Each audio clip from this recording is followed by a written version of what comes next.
안녕하세요. 빛땅교회 박준원 목사입니다.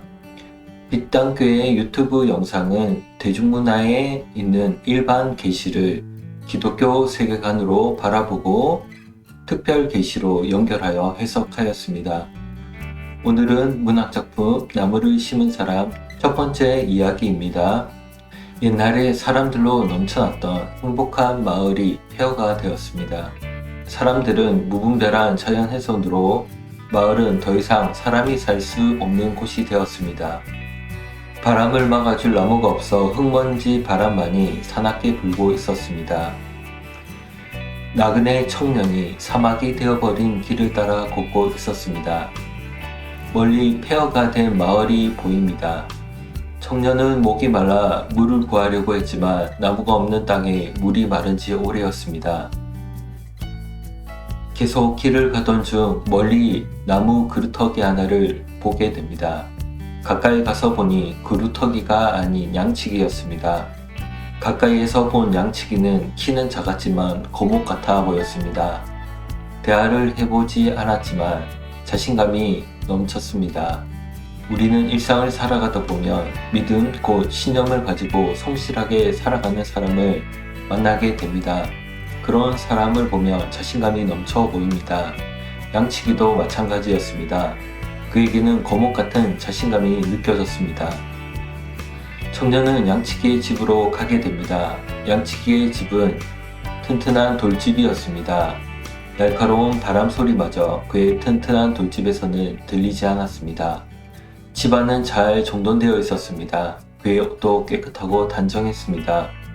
나그네는 양치기에게 물과 먹을 것 그리고 잠자리를 제공받았습니다. 그 양치기는 말을 하지 않았지만 자신감이 여전히 넘쳐 보였습니다.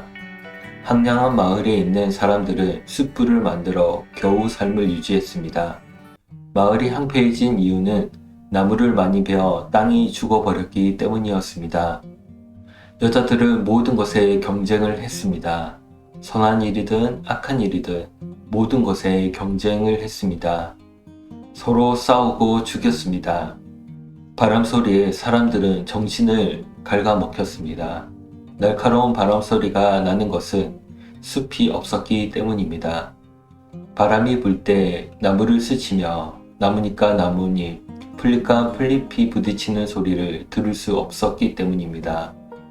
사람들은 서로를 미워하고 시기하고 질투하며 서로를 죽이기까지 했습니다. 이 황폐한 마을의 모습은 우리가 살고 있는 현실의 세상의 모습을 보여주는 것 같습니다. 마을에 나무가 없듯이 교회에도 말씀이 없다면, 찬양과 기도의 소리가 없다면 날카로운 사람의 말소리가 우리의 영혼을 갉아먹을 것입니다. 말씀이 없는 황폐한 교회는 질투와 시기, 그리고 말로 형제를 살인하게 됩니다. 하지만 양치기는 황폐한 마을 사람들과 전혀 다른 삶을 살았습니다. 그는 날카로운 바람 소리에 영혼을 갉아먹히지 않고 살아갔습니다.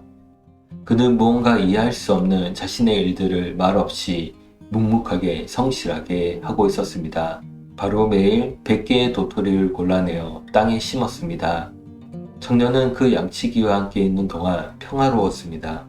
그는 나그네를 대접하는 일에도 소홀히 하지 않았고 자신의 일도 방해하지 않았습니다. 누가 옆에 있든 자신의 일을 묵묵하게 했습니다. 나그네의 방문이 그의 일과 그의 평화를 깨뜨리지 못했습니다.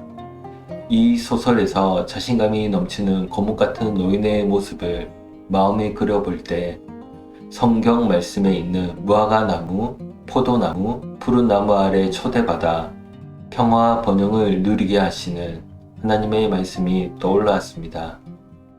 교회는 하나님께서 푸른 나무 아래로 초대받은 자들입니다. 이는 평화와 번영을 의미합니다. 교회는 세상의 유행과 고난 속에서도 평화를 잃지 않습니다. 빛땅교회는 부산 사상구 계법동에 위치하고 있습니다. 자세한 사항은 약도를 참고해 주세요. 감사합니다.